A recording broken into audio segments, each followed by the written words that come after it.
തന്നെ എനിക്ക് നന്ദി പറയാനുള്ളത് എൻ്റെ അമ്മയോടും എൻ്റെ ഈശോയോടുമാണ്. ഞാൻ ജീവിതത്തിൽ ഞാൻ തോറ്റു എന്ന് അടിച്ചുറച്ച് ഞാൻ വിശ്വസിച്ചു.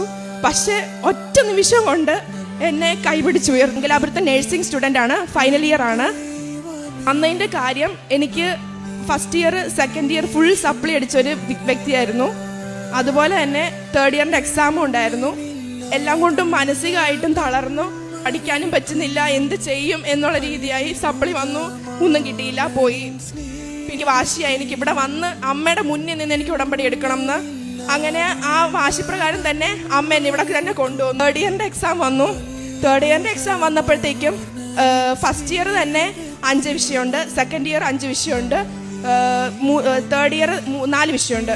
ഇത് സ്പ്ലിറ്റ് ആയിട്ടാണ്, ഒരു സബ്ജക്റ്റ് തന്നെ 2 സബ്ജക്റ്റ് ആയിട്ടാണ്. അങ്ങനെ മൊത്തത്തിൽ 15 വിഷയമായിരുന്നു എനിക്ക് എഴുതിയെടുക്കാനുള്ളത്. കുറേ കരഞ്ഞു, കുറേ അമ്മയുടെ എൻ്റെ സ്വന്തം അമ്മയാണ് എൻ്റെ അമ്മ, രക്ഷപ്പെടുത്ത അമ്മയെന്ന് പറഞ്ഞ് കുറേ പ്രാർത്ഥിച്ചു. അങ്ങനെ ഒറ്റ നിമിഷം കൊണ്ട് ഫസ്റ്റ് ഇയർ സെക്കൻഡ് ഇയറും തേർഡ് ഇയർ ഒരു സബ്ജക്റ്റ് ചോദിച്ച് ബാക്കി എല്ലാ അമ്മ മാതാവ് എനിക്ക് ഒറ്റ ഇതിൽ തന്നെ ക്ലിയർ ആക്കി തന്നു.